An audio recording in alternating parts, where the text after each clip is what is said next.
Step into the dim, smoke-choked saloons and sun-baked frontier towns of the Wild West, where survival wasn't just a skill, it was an art. Before we pull back the curtain on this brutal world, tell me, where are you listening from tonight? Are you curled up in Chicago, winding down after a long day in Denver, or maybe catching the sunrise across the pond? Drop a comment. I'd love to know what time it is where you are. If these gritty tales of America's past help you unwind, hit that subscribe button so you never miss an episode. Now, settle in and prepare to enter a world where cunning meant the difference between life and death, where respectability was a luxury few could afford, and where women forged their own brand of independence under the harshest conditions imaginable. Tonight, we're pushing through the swinging doors of the Frontier Saloon to expose the raw truth behind the painted smiles and tarnished glamour. The Wild West you've seen in Hollywood films, romanticized gunfights, noble outlaws, barely scratches the surface. For most women back then, the frontier offered three paths: marriage, domestic servitude, or the oldest profession in history. In a land where men outnumbered women 20 to 1, where justice often came from the barrel of a gun, and where survival trumped morality daily, the saloon became both sanctuary and prison for countless women trying to carve out a life in an unforgiving world. The madams who ran these establishments and the women under their roofs lived in constant contradiction. They wielded a power few women of their era could claim, controlling their earnings, making business decisions, commanding fear and respect through sheer grit. But that power came at a cost that would break most souls: violence, disease, addiction, and the slow erosion of hope that maybe, just maybe, there was a life waiting beyond those saloon doors. Tonight, as the wind howls across the prairie and the distant whine of a harmonica cuts through the darkness, we'll walk in the footsteps of these forgotten women. We'll see how a young farm girl from Missouri could transform into a hardened businesswoman running a string of saloons across 3 territories. We'll witness the daily brutalities and fleeting victories that define their existence. And we'll come to understand how survival in the Wild West demanded a kind of strength history has largely ignored. The saloon doors creak open. The piano plays a mournful tune. Oil lamps cast an amber glow on faces that have seen too much. Step carefully. The floorboards groan with secrets, and every shadow holds a story of desperation, defiance, and the raw human will to endure against impossible odds. Picture this: a ramshackle building on the main street of some half-forgotten frontier town. Peeling paint, wood weathered gray by relentless storms, the only signs of life being the red curtains in the upstairs windows and the steady stream of men slipping through those doors from dusk till dawn. This is where our story begins, in the whiskey-soaked, smoke-filled world of the frontier Bordello, where women learned that survival meant becoming harder than the men who sought to break them. The year is 1873. 16-year-old Mary Sullivan steps off a stagecoach in Deadwood, Dakota Territory, with nothing but the clothes on her back and a letter of introduction to a woman known only as Big Nose Kate. Mary's journey west began 3 months earlier when her family's Missouri farm was foreclosed on, her parents dead from cholera, her siblings scattered to the wind. The letter, pressed into her trembling hands by a traveling preacher, promised honest work and a fresh start. What Mary found instead was a world that would strip away every illusion she'd ever had about decency, morality, and the depths of human desperation. Big Nose Kate, real name Catherine Elder, ran one of Deadwood's most notorious establishments with an iron fist and a loaded derringer always within reach. Kate had arrived in the territories years earlier under circumstances much like Mary's, and she learned that in a world where women were seen as either angels or property, real power came from refusing to be either. Mary's first lesson? Survival here meant shedding any notions of shame or propriety she'd carried from her old life. The work is what it is, Kate told her in that blunt, no-nonsense way of hers. Can't stomach it? There's the door. But for a girl with no family, no connections, and no skills beyond milking cows and mending clothes, elsewhere meant starvation or worse. Kate's brothel operated under a strict hierarchy that governed every aspect of daily life. At the top sat Kate herself, handling money, settling disputes, doling out justice with a swift, often violent hand. Below her were the seasoned women, some veterans of years in the trade, who'd learned to navigate its treacherous currents with a mix of cunning and brutality that would have shocked their younger selves. These women served as both mentors and tormentors to newcomers like Mary, teaching them the unwritten rules that meant the difference between survival and ruin. Never show fear, even staring down a drunk cowboy with a knife. Never trust anyone completely, not even the other girls, because desperation could turn a friend into an enemy in a heartbeat. Never stash money where Kate could find it, because she took her cut of everything, and women who tried to cheat her faced consequences meant to warn the rest. Mary learned fast. She studied the other women, who thrived, who barely scraped by, who vanished overnight. She noticed how Sarah, one of the established girls, claimed the best mirror without challenge, how the newer arrivals instinctively deferred to her judgment about which customers to avoid. She saw how conversations hushed when Kate entered a room, how even the most rebellious spirits lowered their eyes. The economics were brutal in their simplicity. Kate took a cut of everything. Drinks the girls upsold, earnings from upstairs. Room, board, clothing, and medical care, when available, were deducted from their pay. What remained was barely enough to survive, let alone save for some imagined escape. Yet within this system, some women clawed out their own pockets of power. The smart ones learned to read customers, spotting the lonely souls who'd pay extra just for conversation, the dangerous ones to avoid, the lawmen who could be bribed or threatened. Mary's education was swift and painful. She learned that a smile could disarm a violent drunk, that tears might buy mercy from a cruel customer, that showing weakness invited exploitation. She discovered loyalty here was fluid, shifting with circumstances, and that survival often meant making choices the farm girl she'd once been would have found unthinkable. The violence in Kate's establishment hung thick as the tobacco smoke, omnipresent yet unpredictable. Officially, prostitution was illegal across most frontier territories, but enforcement swayed like a drunkard's gate, dictated more by political winds than moral compass. Local sheriffs and judges might tolerate, even protect, brothels when tax revenues flowed or elections loomed, only to stage righteous crackdowns when public outcry demanded sacrificial lambs.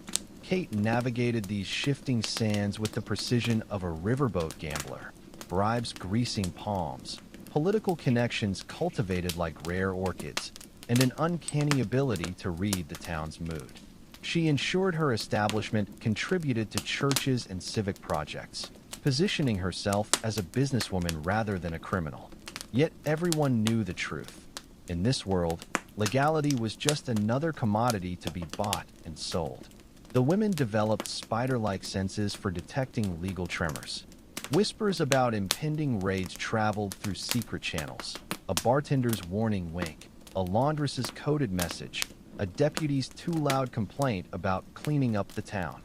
When storms gathered, girls would vanish temporarily, only to reappear once the sheriff's quota of arrests had been met with some unfortunate streetwalkers. Mary learned this shadow justice system through bruises. When a minor refused to pay then split her lip, Kate's enforcers handled it, not out of kindness, but because unchecked violence scared away paying customers. The minor woke in an alley missing 2 teeth and $3, precisely what he'd owed. No lawman came asking questions. Some debts got settled without judges. Customers represented a cross-section of frontier desperation. Cowboys fresh off months-long cattle drives, their pockets heavy with wages and their hands rougher than saddle leather. They sought comfort in feminine voices, often paying extra just to hear stories about home, whatever fantasy that word conjured. Miners whose eyes still glittered with gold fever or dulled with broken dreams. The lucky ones showered girls with gold dust. The bitter ones took out failed prospects on whoever was nearest. Businessmen in tailored suits who maintained respectable facades by daylight. Their secret visits often involved peculiar demands and extra coins for silence. Mary noticed these gentlemen frequently carried the most cruelty beneath polished surfaces. Each type required different handling. Cowboys responded to playful banter and exaggerated admiration for their exploits. Miners needed mothering, someone to nod at tales of strikes and claim jumpers. The businessmen? Cold professionalism laced with subtle threats about how easily reputations could crumble. Mary discovered her unexpected gift, listening. Not the vacant nodding most men received, but the art of making a man feel like the sole focus in a chaotic world. Cowboys confessed loneliness between trail towns. Miners whispered dreams of striking it rich. Even the businessmen cracked, revealing fears of bankruptcy or scandal. This emotional labor proved as exhausting as the physical, perhaps more so. The smartest courtesans, Mary observed, maintained careful distance. Attachment meant vulnerability, and vulnerability got women killed. She watched as sweet-faced Agnes fell for a cowboy's promises, only to be abandoned when his herd moved on. Agnes spent weeks staring at the horizon, jumping at every hoofbeat outside, a cautionary tale etched in heartbreak. Yet the work's psychological toll manifested in subtler ways. Some girls adopted elaborate fantasy lives, imagining wealthy patrons who'd whisk them away or long-lost relatives suddenly appearing with redemption. Others turned to laudanum or whiskey, trading present pain for future ruin. The luckiest hardened like prairie clay in summer sun, building emotional calluses thick enough to survive. Mary chose a different path. She studied. Not books, though she coveted those rare treasures, but human nature. She cataloged which facial expressions disarmed angry drunks, which postures attracted generous tippers, how to spot a man's tells before violence erupted. This growing encyclopedia of survival knowledge became her most valuable possession. The seasonal rhythms dictated their fates. Spring brought optimistic prospectors and cattle drives, men with winter's savings burning holes in their pockets. Summer's heat amplified tempers along with business. More money, more fights, more bodies crammed into airless rooms. Fall saw desperate miners either celebrating or drowning failures before winter locked the mountains. Winter was pure survival. Fewer customers, scarce supplies, and teeth-chattering cold that made every bed feel empty. Through it all, Mary adapted. She learned to save summer earnings for winter's lean months, to repair dresses rather than buy new ones, to nurse minor ailments with folk remedies rather than pay Kate's inflated doctor fees. Each small rebellion against the system strengthened her resolve. The other women's fates haunted Mary's nights. Dolores, the Mexican girl who bled for weeks after a botched abortion, then disappeared one snow-locked morning. Rebecca, syphilis rotting her mind until she cursed imaginary foes, finally dragged away screaming about her childhood in Boston. Poker Alice, who taught Mary card tricks before gambling away her savings and swallowing a bullet. These ghosts fueled Mary's quiet revolution. She began hiding coins in a hollowed-out bedpost. Not enough to escape yet, but a start. She memorized stagecoach schedules and train routes, calculating costs. Most importantly, she watched Kate. Not just the cruelty, but the shrewdness that built an empire in this wasteland. If a madam could rise from nothing, perhaps a determined girl could too.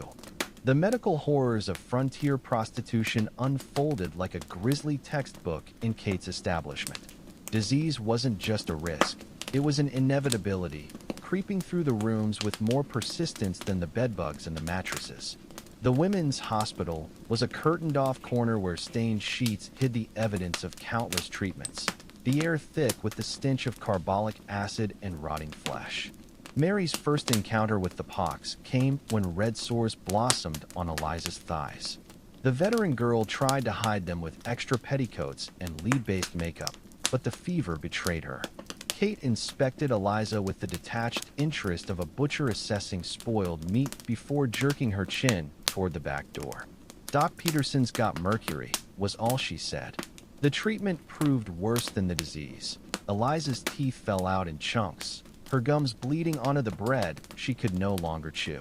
She vanished before the first snowfall, her cot given to a fresh-faced girl from Ohio who didn't know to ask questions. The women developed their own brutal triage system. Gonorrhea meant burning urination treated with sitz baths in vinegar-laced water. Syphilitic shankers got cauterized with hot knives when laudanum supplies ran low. Childbed fever after back-alley abortions required prayer more than medicine. They shared remedies like soldiers passing ammunition, pennyroyal tea for missed cycles, goose grease and turpentine poultices for lung ailments, whiskey-soaked rags stuffed between legs after particularly rough customers. Mary memorized these like Bible verses, noting which cures killed faster than the ailments. The real terror was pregnancy, the ultimate occupational hazard. When freckled Jenny's belly began rounding, the girls pooled coins for Madame Durant's specialty. 3 days later, Jenny bled out on the very sheets she'd laundered that morning. They told the sheriff she fell down the stairs. The psychological warfare ran deeper than physical scars. Mary discovered the hierarchy's invisible knives when she found her hidden coin stash missing, only to spot new hair ribbons on Susanna, Kate's current favorite. When she dared complain, Kate backhanded her so hard her ears rang for hours. "This ain't no charity house," the madam sneered, adjusting her lace cuffs. "Earn it again." Yet in this crucible, Mary forged unexpected weapons. She noticed how men's eyes lingered when she pretended to read letters aloud, how they paid extra for educated company. Poker Alice, a gaunt woman with ink-stained fingers, became her unlikely tutor. Numbers don't lie. Alice rasped between cigarillos, teaching Mary to count cards and calculate percentages. "Men'll screw you 6 ways to Sunday, but mathematics?" She dealt a winning hand with a wink. That's pure. Mary's education expanded beyond the carnal. Bank drafts needed 2 signatures to avoid forgeries. Land deeds required specific notary stamps. Mining claims could be stolen through loopholes in tiny print. She became the establishment's unofficial scribe, penning letters for illiterate customers at 2 bits apiece. A cattle baron dictating to his beloved wife, back east paid silver dollars for discretion about the baby he'd fathered on a Cheyenne girl. Mary saved every coin in a new hiding place, the hollowed-out heel of her left boot. The seasons brought their own medical nightmares. Spring's thaw unleashed dysentery from contaminated wells. Summer meant heat stroke in corsets tighter than coffin lids. Autumn's chill brought consumption's bloody cough. Winter was the great equalizer, when frostbite blackened toes and pneumonia filled lungs like wet cement. Through it all, the women developed a gallows humor. When red-headed Cora lost an eye to a drunken cowboy's signet ring, they joked she could now charge double for private views. The laughter tasted bitter, but it kept the screams at bay. Mary's turning point came during the great measles scourge of '75. The disease ripped through Deadwood like wildfire, killing 3 children in the Methodist church before reaching the brothel. Kate ordered the sick girls quarantined in the hayloft. No doctors, no medicine, just buckets of water and a shotgun at the bottom of the ladder to keep him honest. It was there, wiping feverish brows by lantern light, that Mary discovered her true value. She bargained with the stable boy for willow bark tea, smuggled in beef broth when Kate wasn't looking, even extracted a bullet from Maggie's shoulder using whiskey and hairpins. When the surviving girls emerged, gaunt but alive, they looked at Mary differently. So did Kate. The madam began assigning Mary to special customers, railroad tycoons needing discreet company, politicians requiring sober companions for public events. These men paid premium rates for a girl who could discuss homestead acts without giggling, who knew which fork to use at the Grand Hotel's dinners. Mary's literacy became her lifeline, her ticket to the fringes of respectability. Yet the higher she climbed in Kate's esteem, the more dangerous the game became. The other girls' envy curdled into sabotage, stolen stockings, rat droppings in her meal pail, whispered rumors about her putting on airs. Only broken-nosed Pearl showed kindness, slipping Mary a derringer small enough to hide in a garter. "Ain't no night coming," she muttered. "Save yourself or die trying." The weapon's weight felt foreign against Mary's thigh, but the lesson sank deep. Every skill she acquired, reading, accounting, even basic surgery, was another brick in her escape tunnel. The brothel would either be her grave or her launching pad. Survival meant making sure it was the latter. As winter's grip tightened, Mary lay awake listening to the roof beams groan under snow loads. Somewhere beyond these walls, stagecoaches still ran on schedules. Newspapers reported events beyond bar fights. Women wore dresses without counting each thread's cost. That world seemed as distant as the moon. But unlike the moon, she could reach it. If she stayed smart. If she stayed alive. The winter of 1876 froze the spit in your mouth before it hit the sawdust-covered floors. Mary's breath curled in ghostly plumes as she counted the icicles hanging like jagged teeth from the saloon's eaves. Inside Kate's establishment, survival had become a brutal arithmetic. Fewer customers meant fiercer competition for every coin, and the cold seeped into bones with a persistence that whiskey couldn't thaw. Mary's fingers, once nimble enough to thread needles for extra income, now bore the swollen redness of chilblains. She'd traded her last hair ribbon to a laundress for scraps of wool to wrap around her hands, the rough fibers catching on her cracked skin. The other girls moved through their days like shadows, their usual banter replaced by the occasional hacking cough that echoed through the drafty halls. Consumption had already taken little Maisie. They'd found her blue-lipped and stiff in her cot one morning, a half-finished love letter clutched in her fingers. Kate's solution to the seasonal downer was to slash rations while doubling the nightly quota. "No work, no eat," she announced, her breath steaming in the unheated parlor. The girls exchanged glances over their watery gruel, but no one dared protest. Mary had learned to stretch each mouthful, hiding bread crusts in her sleeve for the stray dog that slept by the kitchen stove, an unspoken pact between outcasts. The customers who braved the frozen streets were the most desperate sort. Trappers reeking of unwashed pelts and cheap gin, their beards stiff with frozen breath. Gold speculators clutching maps to non-existent claims, their eyes wild with last-ditch schemes.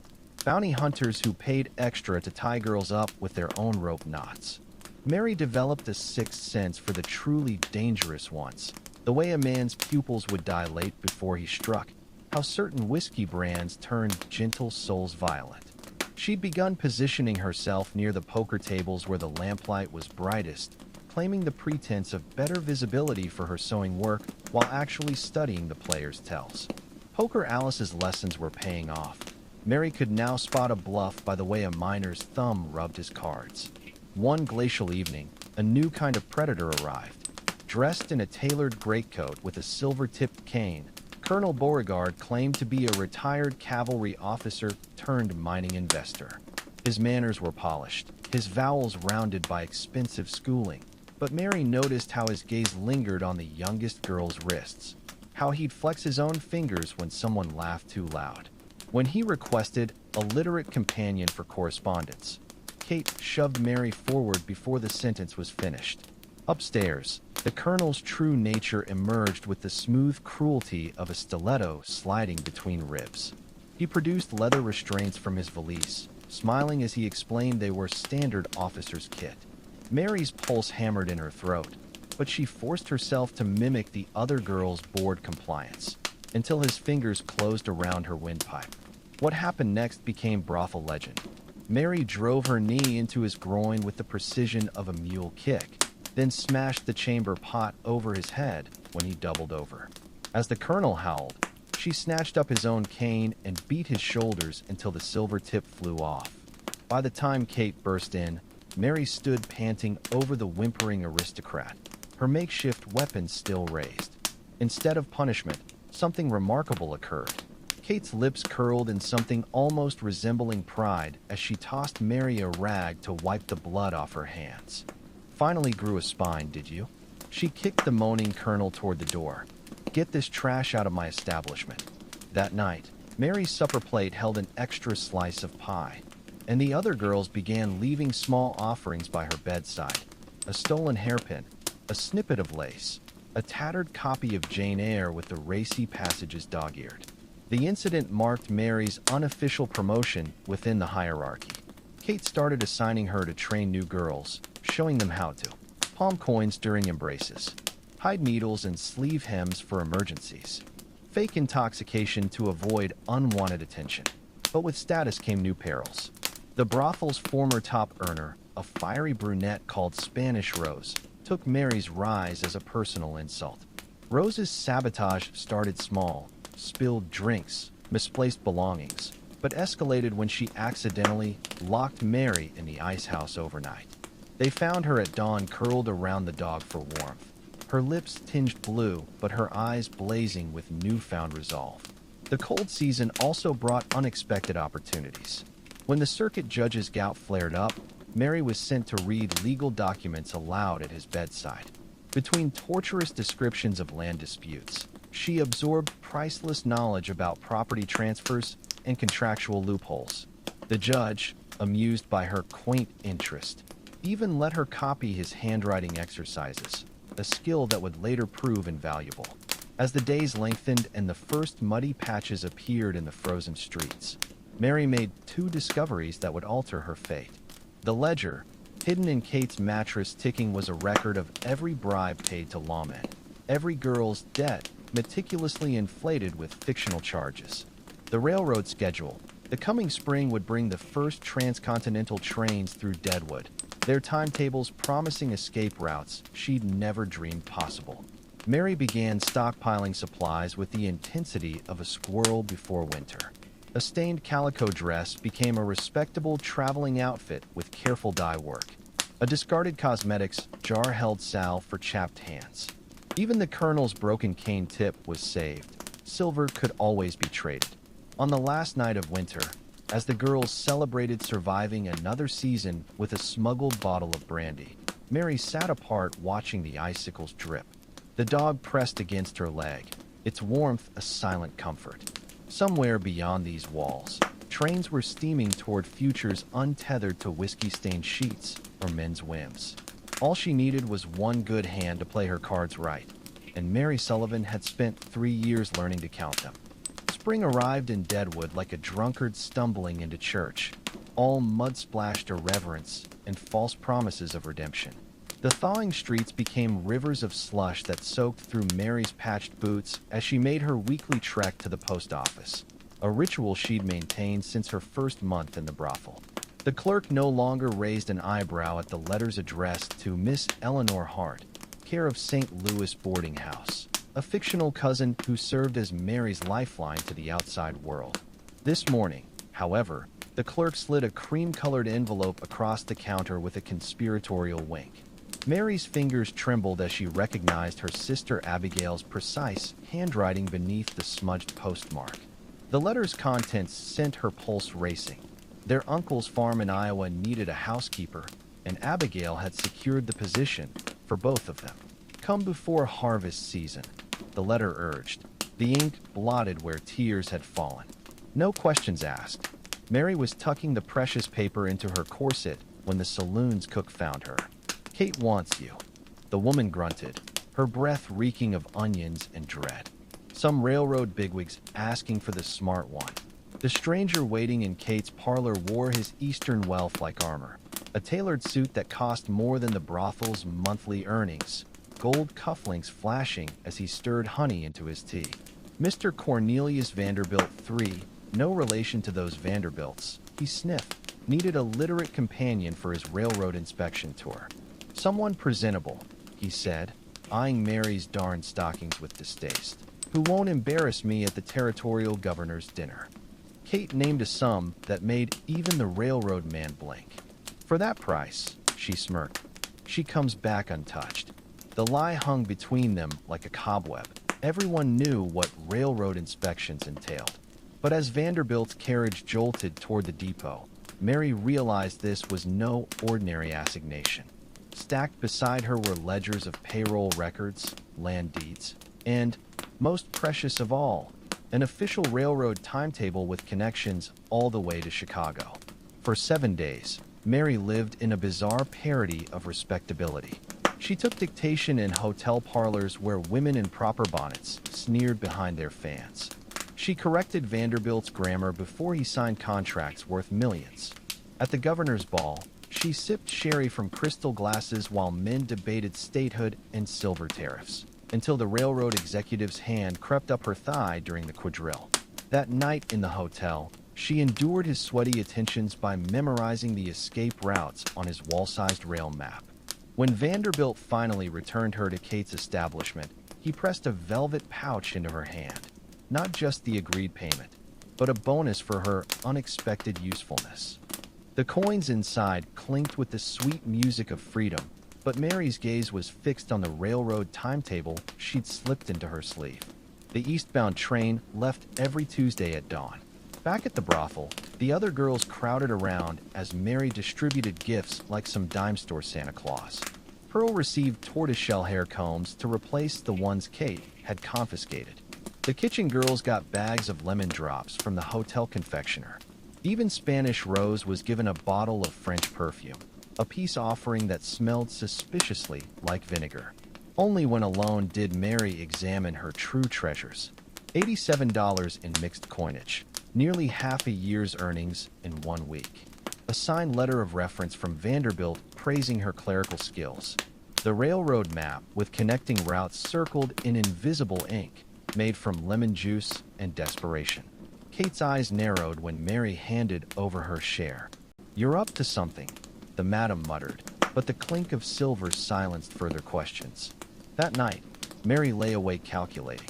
With her hidden savings and the Vanderbilt windfall, she had $203, enough for a ticket to Iowa with funds left over to start modestly. But escape required more than money.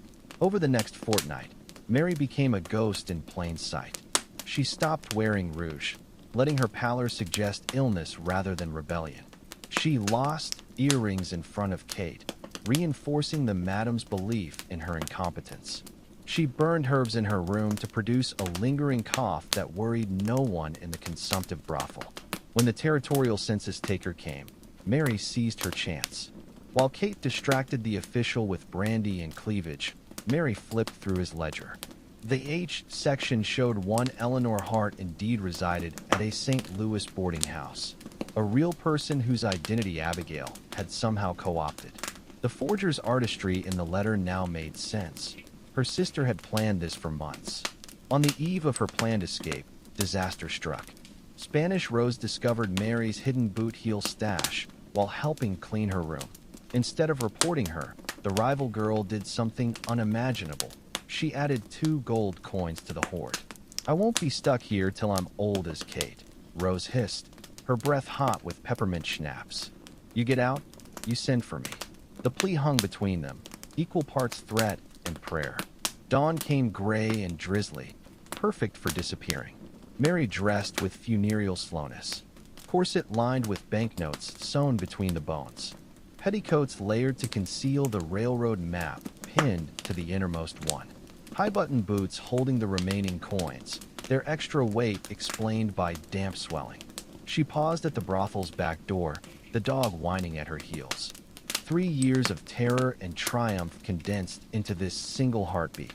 Then Mary Sullivan stepped into the rain-soaked alley and became Eleanor Hart. The station master barely glanced at her forged letter of reference as he punched her ticket. When the train whistle screamed, Mary didn't look back at the brothel's sagging roof.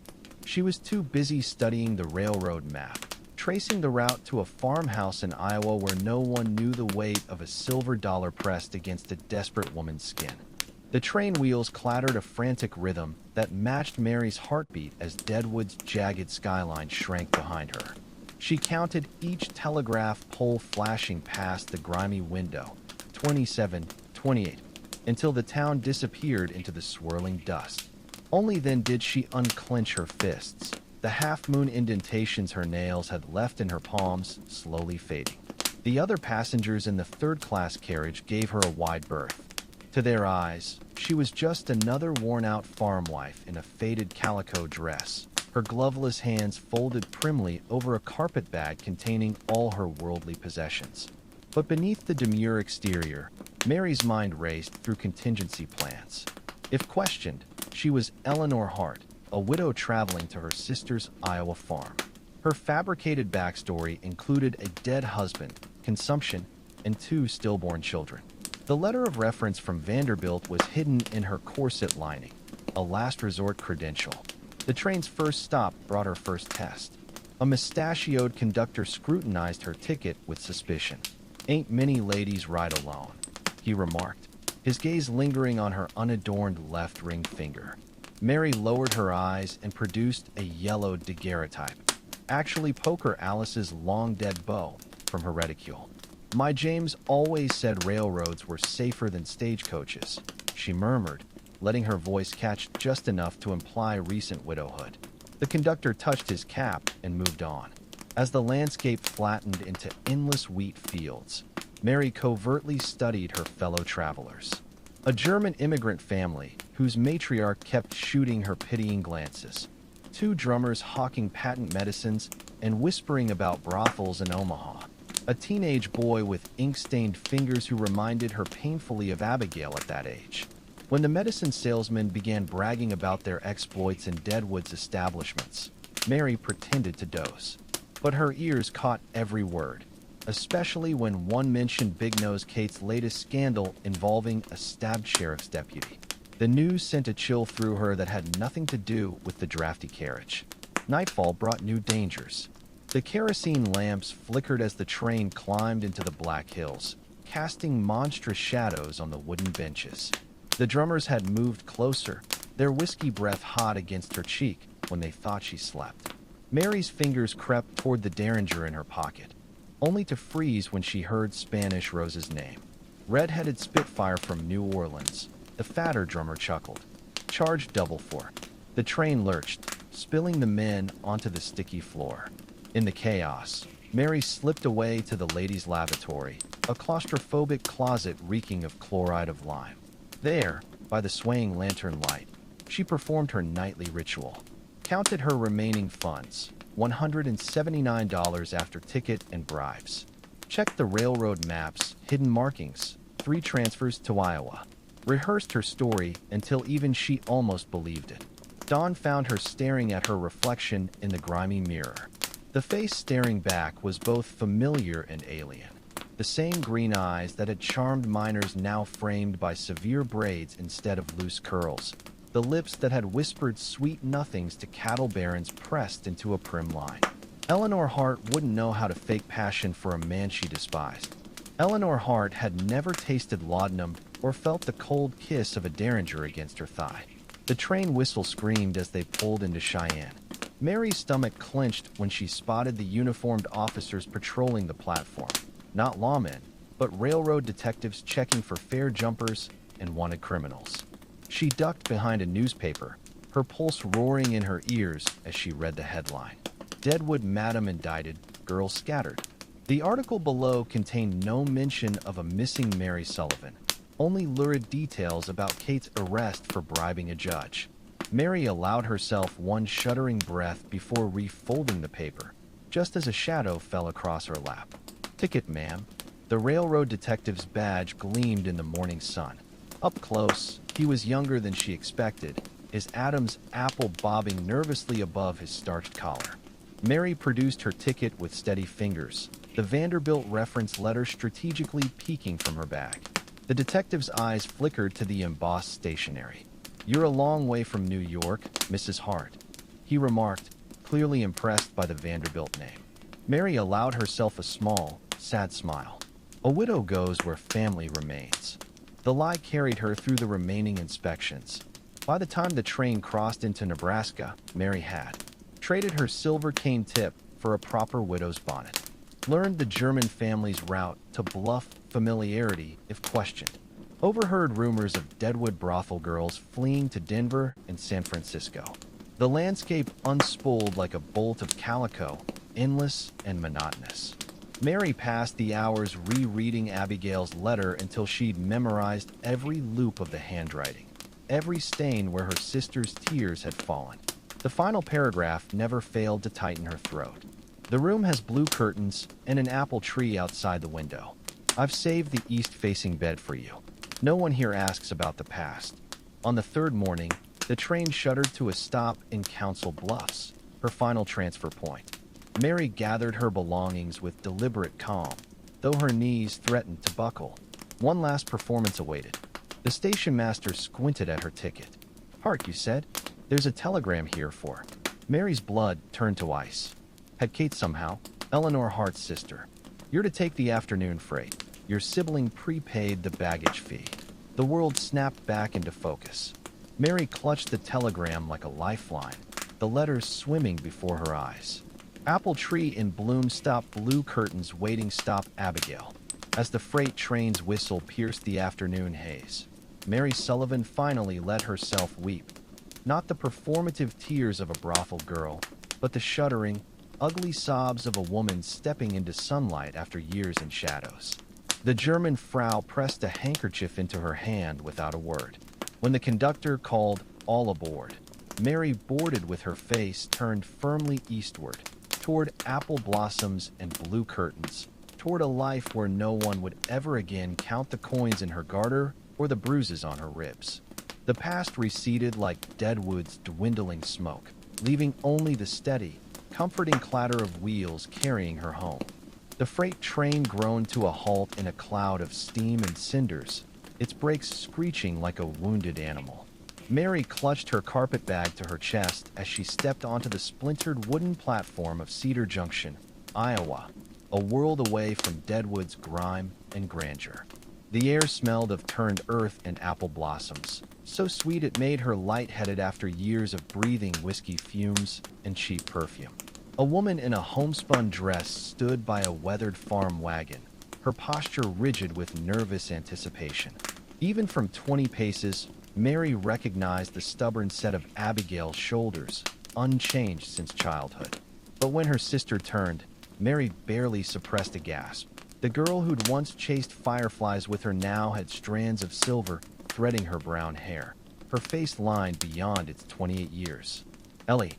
Abigail's voice cracked on the nickname from their childhood. The sound of that name, unheard since their parents' funeral, unlocked something deep in Mary's chest. She stumbled forward, her boots kicking up little puffs of Iowa dirt, and collapsed into her sister's arms. Abigail's embrace smelled of lye soap and rosemary, so different from the cloying jasmine scent the brothel girls had shared. The ride to the farm passed in a blur of half-whispered confessions and deliberate omissions. Mary learned that their uncle had died of a stroke the previous winter.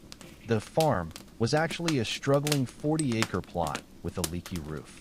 Abigail had been running it alone with help from a deaf hired hand named Jacob. When the wagon crested the final hill, Mary's breath caught. The whitewashed farmhouse looked like something from a child's primer, blue curtains fluttering in the kitchen window, an ancient apple tree heavy with blossoms shading the porch, chickens scratching in the yard. It was everything Abigail's letter had promised, and it terrified her. That first night, Mary lay awake in the east-facing bed, her body thrumming with unfamiliar sensations. The rough cotton sheets that smelled of sunshine instead of sweat. The absolute silence broken only by crickets and the occasional hoot of an owl. The weightless freedom of sleeping without a derringer beneath her pillow. At dawn, she startled awake to find Abigail already kneading bread dough in the kitchen. "You talked in your sleep," her sister said quietly, not meeting her eyes. "About someone named Pearl." Mary's hands trembled as she accepted the cup of chicory coffee. The unspoken question hung between them like a cobweb. How much truth could this fragile new life bear? Rehabilitation came in small, painful increments. Week 1, Mary burned her brothel dresses in the hot pit, watching the silk curl and blacken like dying moths. Week 2, she learned to milk cows without flinching at the touch of their warm udders. Week 3, she attended Sunday services, enduring the neighbors' stares with her face hidden behind Abigail's spare bonnet. The farm work was backbreaking but honest.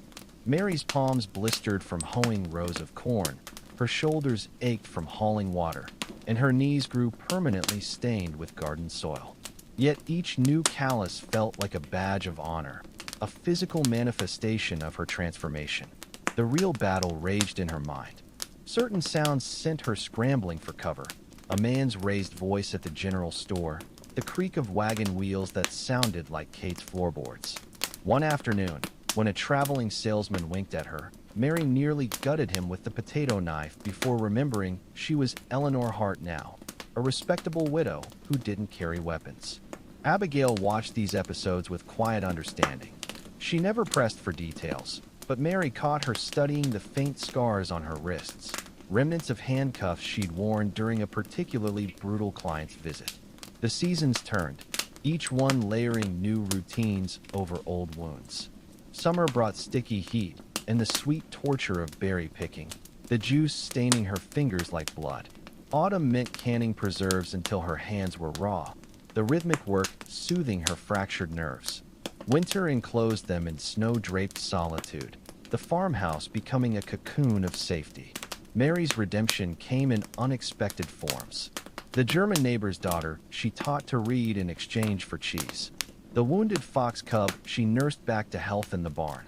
The quilting circle where her perfect stitches finally earned the townswomen's approval. 2 years passed before Mary dared to hope the past wouldn't reclaim her. Then one market day, the past came riding into town on a familiar chestnut mare. Spanish Rose, now calling herself Lillian Devereaux, dismounted outside the feed store in a traveling suit worth more than the farm. Her once vibrant red hair was dyed a respectable auburn, but the smirk she flashed Mary was pure Deadwood. "Fancy meeting you here, Ellie," she drawled, tapping the cameo brooch at her throat, the same one Mary had last seen pinned to Kate's dress. The ground tilted beneath Mary's feet. Rose's next words came as if through water. "Relax, darling." The old bat's rotting in territorial prison. She leaned closer, her perfume triggering a wave of nausea. "But some of us still trade favors. I need a place to lay low until a certain husband stops looking for his missing wife." Mary's vision tunneled. Every instinct screamed to run, but Abigail's voice cut through the panic. "Mary? Who's your friend?" The sound of her real name in broad daylight, the name she'd buried with Deadwood, sent Rose's eyebrows skyward. Mary watched her sister take in Rose's expensive gloves, the diamond rings glittering on fingers that had once clawed at Mary's face in jealousy. Abigail's hand found hers, warm and calloused from farm work. "Supper's at 6, she said firmly. "Tell your friend she's welcome to stay, but she'll share the loft with the mice." That night, as Rose snored on a pallet by the hearth, Abigail finally asked the question that had hung between them for years. "Was she like you?" Mary stared into the fire, watching the embers pulse like distant saloon lights. "Worse," she admitted. "She was one of Kate's favorites." Abigail's fingers tightened around hers. "And this Kate person? Gone." Mary exhaled the word like a prisoner stepping into sunlight. "At least I hope so." The next morning, Rose was gone too, vanished with a loaf of bread and one of Abigail's spare dresses. But she'd left something behind, a newspaper clipping about Deadwood's new temperance society, its members tearing down brothels with righteous fervor. Scrawled in the margin was a single phrase: "Pearl sends her love, St. Louis." Mary buried the note in the apple orchard, marking the spot with a river stone. Some ghosts deserved resting places, even if their keepers never could. As summer ripened into harvest season, Mary found herself humming while shelling peas on the porch. The melody was one of the body saloon tunes she'd sworn to forget, but the words that came out were different, a hymn Abigail had taught her, its simple cadence weaving through the dappled sunlight. Somewhere beyond the cornfields, a train whistle blew. Mary didn't flinch. The autumn of 1881 painted the Iowa countryside in fiery hues, but Mary's hands stayed busy with more practical matters than admiring foliage. She stood ankle-deep in crushed grapes behind the farmhouse, her bare feet staining purple as she stomped the harvest into submission. The old German method Jacob had taught them yielded tart, honest wine, nothing like the syrupy red stuff Kate had served to drunken miners. "Your sister's got the devil's own luck," Jacob remarked to Abigail in his thick accent, watching Mary work. The deaf farmhand had become their unlikely guardian angel, his gnarled hands teaching them everything from pruning fruit trees to slaughtering hogs humanely. First year trying, and she's got vintners from Des Moines sniffing around. Mary wiped sweat from her brow with the back of her wrist, leaving a purple streak across her forehead. The compliment warmed her more than the October sun. 3 years of farm life had reshaped her body. her arms corded with muscle from hauling water buckets, her posture straight and strong without the constriction of corsets. Only the faint scars on her left wrist hinted at her former life when her sleeves rode up during chores. The wine venture had begun accidentally when Mary salvaged storm-damaged grapes the neighboring vineyards rejected. Her experimental batch, aged in oak barrels salvaged from the river, had caught the attention of a traveling wine merchant. Now their ramshackle barn housed 12 barrels of fermenting vintage, each carefully labeled with Mary's looping script. As twilight painted the orchard gold, Mary carried 2 mugs of fresh-pressed cider to where Abigail mended fences. Her sister's hands were raw from the endless work, but she refused to wear gloves. "Can't feel the wire properly," she'd insist, though Mary knew the truth. They both took perverse pride in their calluses, physical proof they owed no man for their survival. Abigail accepted the cider with a grateful nod. "Got a letter from the bank today," she said, her voice carefully neutral. "They're approving the loan." Mary's mug froze halfway to her lips. The loan meant expansion, proper equipment, hired help during harvest, maybe even indoor plumbing. It also meant scrutiny. They didn't ask about. "Your widow's pension covers the collateral," Abigail said quickly, avoiding the unspoken question about Mary's fictional dead husband. "But there's conditions." She pulled a folded paper from her apron. The bank demanded personal references, 3 upstanding citizens to vouch for Eleanor Hart's character. Mary's stomach clenched. In 3 years, she'd carefully cultivated cautious friendships with Pastor Schmidt's wife, who praised her quilting skills; Dr. Whitcomb, who admired her herb garden's medicinal value; the schoolmarm, whose pupils received free apple turnovers. But formal character references required sharing her fabricated history with people who could destroy her with a few well-placed questions. The solution came from an unexpected quarter. Next market day, Mary noticed new posters plastered around town. "Wanted, female assistant for territorial census. Must be literate, upstanding, and willing to travel." The office accepting applications belonged to none other than Theodore Whitcomb, their family doctor and the son of the bank's president. Mary arrived at his clapboard office with her hair severely pinned and Abigail's best lace collar fastened tight.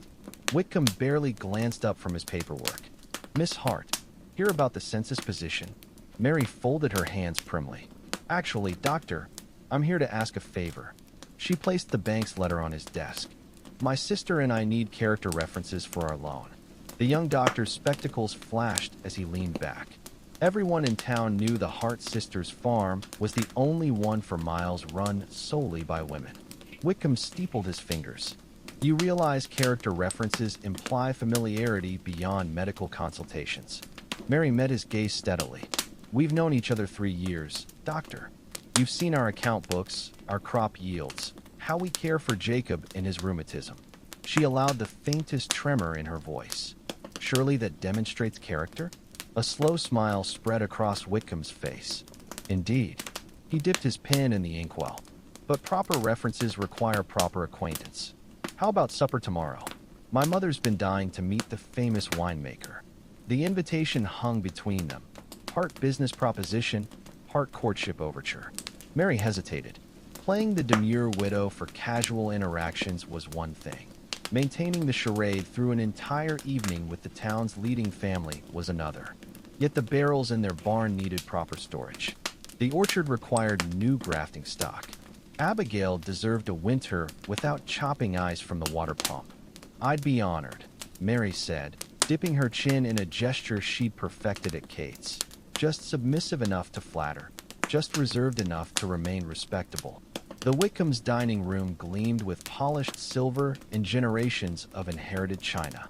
Mary counted 7 forks at her place setting and suppressed a hysterical giggle. Deadwood's fanciest brothel hadn't owned half this cutlery. She navigated the multiple courses with careful observation, mimicking Mrs. Whitcomb's movements like she'd once mirrored wealthy clients' manners. "And your late husband?" the elder Whitcomb asked over the roast duck. What line of business was he in? Mary's wineglass hovered midway to her lips. "Railroads," she said, selecting Vanderbilt's former industry. mostly freight logistics between Chicago and the territories. How fascinating. Mrs. Whitcomb leaned forward. You must have traveled extensively. Only until James took ill. Mary lowered her eyes on cue. The consumption, well, you know how those lung cases go. She'd chosen the illness carefully, common enough to be plausible, tragic enough to discourage follow-up questions. Young Whitcomb rescued her with a question about grape varietals, and the evening passed without further interrogation. When the doctor walked her home beneath a star-strewn sky, he surprised her by pressing not a kiss, but a folded paper into her hand. 3 character references, he said quietly, including my father's. The loan's approved. Mary stared at the paper, its crispness alien against her work-roughened fingers. Why? Moonlight caught the earnestness in Whitcomb's face. Because unlike half the so-called respectable women in this town, you've never once lied about who you are. The irony nearly choked her. Spring brought the loan money, and with it, transformation. The farm blossomed under the sisters' care. A new root cellar kept their wines at perfect temperature. The orchard expansion added cherry and pear trees. Indoor plumbing meant no more midnight trips to the outhouse. Mary's wines earned a blue ribbon at the county fair, a victory marred only by the arrival of territorial newspapers boasting of Deadwood's moral reformation. She burned the papers unread, but not before glimpsing one headline. Former Madam Catherine Elder dies in prison. The seasons turned, each one layering new memories over old scars. Summer 1882, their first hired help, a widow with 2 children fleeing an abusive husband. Autumn 1883, Whitcomb's marriage proposal, politely declined over glasses of her prize-winning Cabernet. Winter 1884, the delivery of a cast-iron stove that made Abigail weep with gratitude. Mary marked her progress in unexpected moments. When she could finally hear a man's raised voice without her pulse racing. When the scent of lavender no longer transported her to Kate's parlor. When her nightmares stopped featuring swinging saloon doors. On her 35th birthday, Mary stood at the edge of the orchard watching the sunset paint the prairie gold. Somewhere beyond the horizon, trains still ran west to places with new names and old sins. But here, in this quiet corner of Iowa, the past had finally released its grip. The wind carried the faintest echo of a harmonica, probably just Jacob entertaining the children. Mary smiled and turned toward the farmhouse, where lamplight glowed through blue curtains, and the rich smell of Abigail's apple pie promised warmth and welcome. The first frost of 1885 glittered like crushed diamonds across the vineyard, each vine now carefully pruned and wrapped in burlap for winter. Mary blew warm breath onto her stiff fingers as she adjusted the last protective covering, her movements precise after 5 harvests. At 37, she moved with the easy confidence of a woman who'd finally grown into her own skin, no longer the trembling brothel girl or the jumpy farmhand, but a respected businesswoman whose apple brandy now graced tables as far east as Philadelphia. The crunch of boots on frost-hardened earth announced Jacob's approach. The old farmhand held out a steaming mug of chicory coffee, his gnarled fingers impervious to the cold. Got a letter from them Chicago buyers, he said in his gravelly German accent. Says they'll take 20 more barrels if we can get him to the depot by Christmas. Mary accepted the mug gratefully, letting the heat seep into her bones. Tell them yes, she said without hesitation. The Hart Sisters Fruit Company had outgrown their ramshackle barn long ago. Now they leased warehouse space in town and employed 6 local women for bottling and labeling. Jacob squinted at the leaden sky. Gonna snow before sundown. Best check on them new apple grafts. Mary nodded, her breath making ghostly shapes in the air. She'd learned to read Jacob's weather predictions better than any almanac. The way his bad knee ached before storms, how the rooster crowed at peculiar hours when pressure dropped. These were the rhythms of her life now.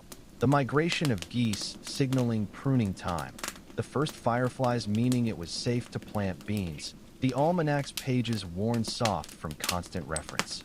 The farm had become something extraordinary under their care.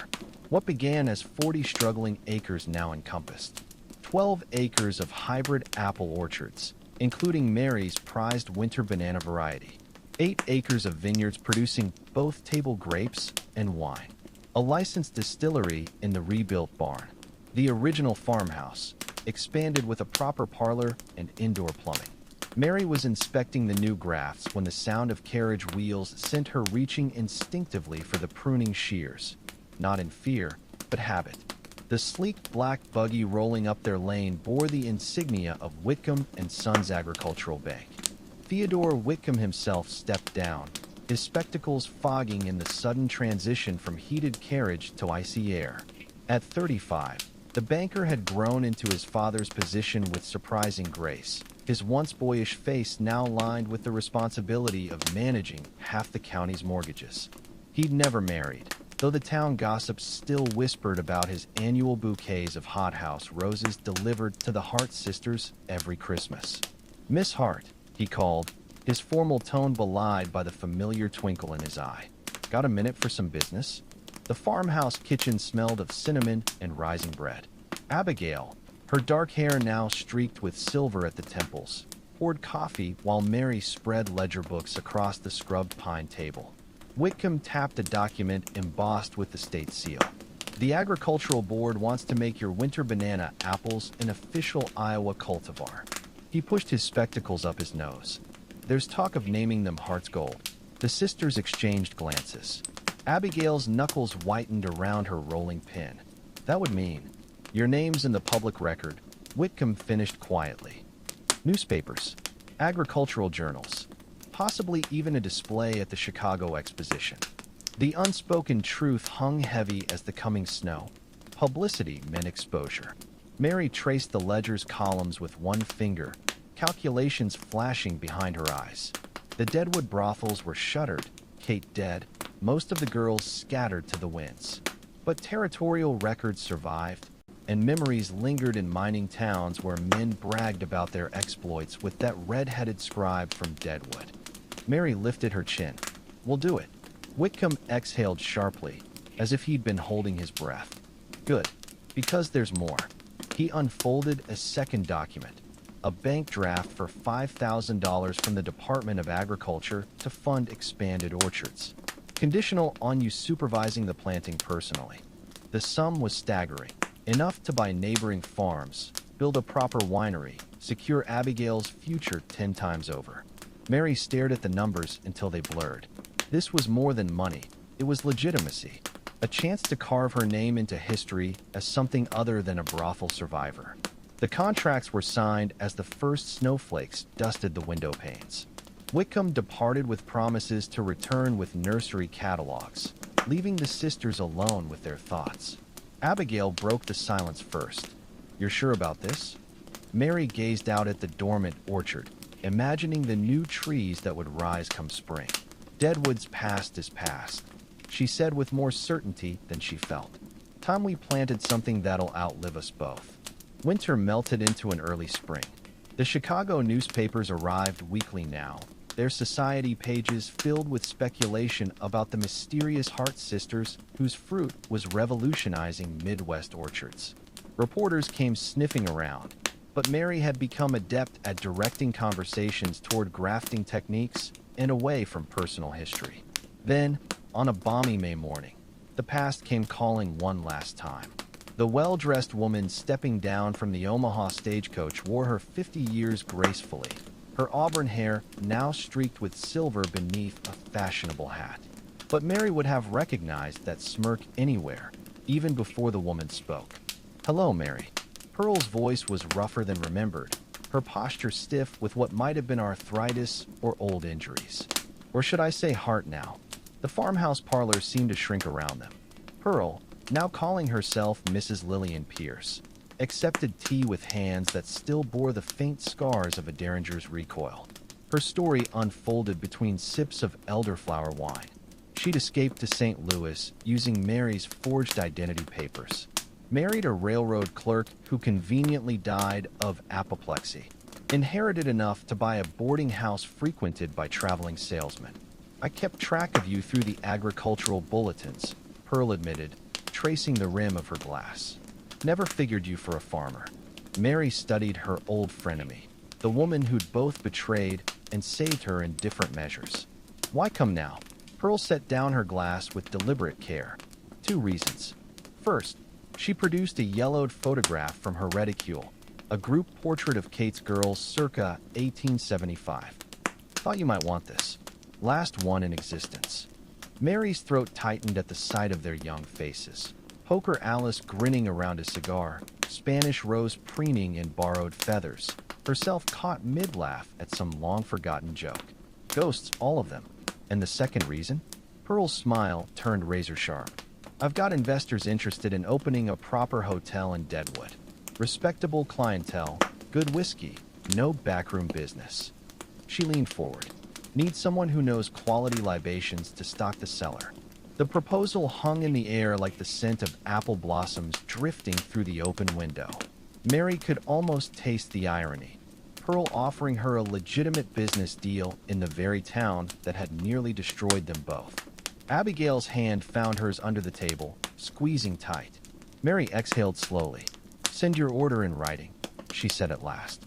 Hart Sisters Fruit Company only does business by contract now. Pearl's laughter rang through the farmhouse, rich and unfeigned. Oh, how that would have killed Kate to see. Her best girls gone legit. After supper, as fireflies sparked to life in the orchard, Mary walked Pearl to the hired carriage. They stood for a moment in the gathering dark, 2 survivors measuring each other's scars. Spanish Rose, Mary asked quietly. Pearl adjusted her gloves. Denver. Runs a dress shop catering to rich wives. She hesitated. She named her first daughter Eleanor. The admission settled between them like a benediction. As the carriage rolled away, Mary remained at the gate watching until the lantern light disappeared around the bend. Some roads couldn't be traveled twice, but it was comfort enough to know others had found their way home too. Back in the farmhouse, Abigail was already poring over seed catalogs for next season's planting. Mary joined her at the table, their heads bent together in the lamplight as they debated the merits of Concord versus Niagara grapes. Outside, the first peepers of spring sang their insistent chorus, oblivious to the human dramas unfolding beneath the blue-curtained windows. Mary reached for her ledger, the columns of numbers now representing not just survival, but a legacy that would endure long after the last saloon in Deadwood had crumbled to dust. The summer of 1888 draped itself over Iowa like a damp quilt, the air thick with the cloying sweetness of overripe blackberries and the earthy musk of fermenting wine. Mary wiped her forehead with the back of her hand, leaving a streak of purple across her sun-browned skin. At 40 years old, she moved through the vineyard with the quiet assurance of a woman who'd finally tamed the land, and perhaps herself. The Hart Sisters Fruit Company had become something of a local marvel. What began as a struggling farm now encompassed 32 acres of orchards and vineyards, a 2-story distillery with copper stills that gleamed like church bells, 8 full-time employees, including 2 former schoolmates of Abigail's daughter. Mary adjusted the straw hat shielding her face as she inspected this year's Riesling grapes. The drought had been brutal, but the deep irrigation system Whitcomb had financed saved the crop. She plucked a plump grape, rolling it between her fingers before popping it into her mouth. The burst of tart sweetness made her smile. This vintage would outshine even last year's gold medal winner. Mail call. Abigail's voice carried across the rows of vines. She waved an envelope like a victory flag, her sun-bleached braids swinging. At 35, motherhood had softened Abigail's sharp edges without dimming her spirit. The daughter she'd adopted after the girl's mother died in childbirth was now a gangly 12-year-old who followed Mary like a shadow, peppering her with questions about grafting techniques. Mary accepted the letter, her calloused fingers recognizing the thick parchment before her eyes registered the Chicago return address. The World's Columbian Exposition Committee had been corresponding about featuring Hart wines at next year's Grand Fair. But this envelope felt different, heavier, more official. The letter inside bore the embossed seal of the United States Patent Office. Dear Madam, it began in crisp typeset. Your application for patent hashtag 347-892, improved method of grafting fruit trees, has been approved. The words blurred. 5 years of experiments, failed grafts, frostbitten saplings, entire rows lost to blight, had culminated in this single page. Her method, combining European techniques with prairie-hardened adaptations, would now carry her name in agricultural manuals across the country. Abigail hooped, crushing Mary in a hug that smelled of sun-warmed cotton and rosemary soap. I told you those inspectors couldn't ignore genius. She danced an impromptu jig, her bare feet kicking up little clouds of dust. We'll need to expand the nursery again. Maybe hire Jacob's nephew. A shrill whistle cut through their celebration. The afternoon train from Des Moines was arriving, which meant package delivery. Young Eleanor called, sprinting down the lane with her usual disregard for decorum. The girl skidded to a stop, her freckled face flushed with excitement. Mr. Whitcomb says it's from France. The wooden crate, stamped with customs markings from Bordeaux, contained 12 glass tubes of experimental grapevines, a gift from a French vintner who'd read about Mary's work in an agricultural journal. The accompanying note was brief but effusive. Madam Hart, your resilience inspires. These hybrids may thrive where others perish. J. Lefebvre. Mary traced the delicate tendrils with reverent fingers. That a vintner halfway across the world knew her name, knew her story of transforming wasteland into bounty, sent a shiver down her spine. The celebration lasted well into the evening, with Jacob playing his wheezy accordion and the hired girls giggling over glasses of sweet cider. Even Whitcomb made an appearance, arriving with a bottle of champagne and that familiar, lopsided smile. To the most stubborn woman in Iowa, he toasted, clinking his glass against Mary's. May your vines outlive us all. Later, as fireflies sparked to life in the hedgerows, Mary found herself alone on the porch swing. The patent letter lay in her lap, its crisp edges already softening from her nervous handling. From the parlor window drifted the sounds of Abigail teaching Eleanor a folk song, their voices twining like grapevines around a trellis. A train whistle echoed in the distance, the last eastbound of the night, carrying who knew what dreams or demons toward the horizon. Mary closed her eyes, letting the sound wash over her. Once, that whistle had meant escape. Now it was just another thread in the tapestry of her days. The screen door creaked open. Whitcomb settled beside her, his banker's suspenders loosened, his spectacles catching the lantern light. They sat in comfortable silence, watching the moon rise over the orchards. You ever think about? Whitcomb trailed off, uncharacteristically hesitant. Deadwood, Mary supplied. She'd told him the broad strokes years ago, enough to explain her skittishness around certain topics, not enough to invite pity. Whitcomb shook his head. I was going to say Paris. With your patent, you could tour the vineyards, study techniques. Mary smiled, recognizing the carefully veiled proposal for what it was. Whitcomb had spent a decade dancing around his feelings, always stopping just short of crossing the line from friend to suitor. Maybe someday, she allowed, surprising herself. But these roots run deep now. She gestured toward the thriving farm, the distillery humming with activity, the neat rows of vines stretching toward the horizon, the blue-curtained windows glowing with warmth. Every inch of it built from nothing, just like the woman who tended it. Whitcomb followed her gaze, his expression softening. They do at that. As the night deepened, Mary found herself thinking not of Deadwood's grime or even Paris's promise, but of the small, ordinary miracles that had brought her here. The way morning dew clung to spiderwebs between the grapevines. The satisfying pop of a perfectly sealed preserves jar. The weight of a child's trusting hand in hers. These were the treasures no patent could capture, the quiet victories no exposition medal could outshine. Inside, Eleanor's laughter rang out, bright and unburdened. The sound wrapped around Mary's heart like a vine around its stake, not constricting, but supportive. This was her legacy, not just the orchards or the patents, but the life she'd coaxed from barren soil, both literal and figurative. Mary stood, stretching the kinks from her back. Tomorrow would bring more work, bottling the new batch, training the vines, writing replies to the French vintner in the patent office. But for tonight, There was music and laughter and the simple pleasure of a shared meal. As she turned toward the lighted windows, Mary caught her reflection in the glass. A woman neither young nor old, her face lined by sun and sorrow and hard-won joy. The girl from Deadwood would hardly recognize her now, and that, perhaps, was the greatest triumph of all.